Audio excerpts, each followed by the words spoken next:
Nichukue fursa hii kwa niaba ya Mheshimiwa Mkuu wa Mkoa wa Dar es Salaam ndugu Albert Chalamila kuwaalika wadau waweze kushiriki moja kwa moja kwenye tamasha hili ambalo kimsingi linakwenda kuendeleza umoja na mshikamano. Lakini kwa nini IST Festival? Ni kwa sababu tunaamini kwanza ni aina ya usafiri ambao unatumika na wadau wengi ndani ya mkoa wa Dar es Salaam, lakini ni aina ya usafiri ambao kimsingi ni wa gharama nafuu. Jambo hili litafanyika tarehe 7 mwezi wa pili na venue itakuwa ni Coco Beach. Kwa sababu leo ni siku ambayo tunazindua rasmi safari ya kuelekea kilele hicho cha tarehe 7 mwezi wa pili, niombe wadau waweze kutuunga mkono sisi kama mkoa wa Dar es Salaam ili tuweze kuongea lugha moja, na huu utakuwa mwanzo mzuri wa kuweza kuwa tunashirikiana, tunakutana pamoja kwenye sherehe za namna hii. Kwa kutumia hii siku maalum ya IST Festival ambayo ni vijana wengi wanatumia magari haya, tumeona vijana wanaweza wakahusika sana kupeleka habari kwa wananchi mbalimbali katika kujilinda na magonjwa ya moyo na magonjwa yasiyoambukiza.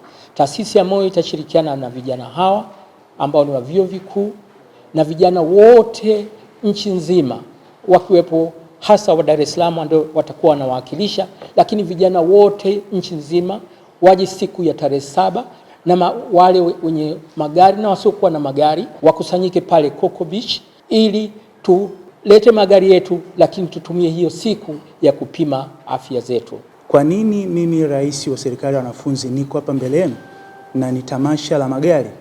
Ndani ya wanafunzi tuko wanafunzi wa tofauti tofauti. Kuna wanafunzi wana magari huwa wanatoka huko waliko kuja madarasani kwa kutumia usafiri wao wa magari.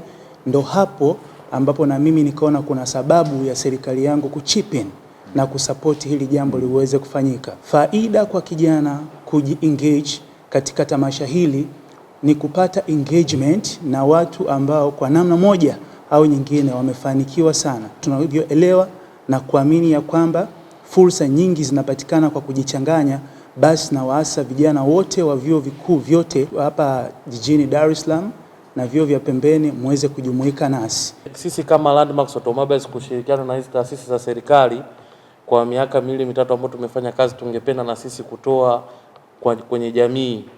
Kwa hiyo tunachotaka ni kwamba hasa tunalenga vijana wa kima ya chini kukopesha ST, kwamba mteja atapokuja tu au mwananchi wa kawaida atakuja tu na 50% ya thamani ya gari, let's say milioni 5, alafu sisi tutamdhamini kwa kulipia kiasi kilichobaki, na yeye atalipa kidogo kidogo kwa muda ambao tutakuwa tumepanga kutokana na biashara yake au mshahara wake, kutokana na uwezo wake.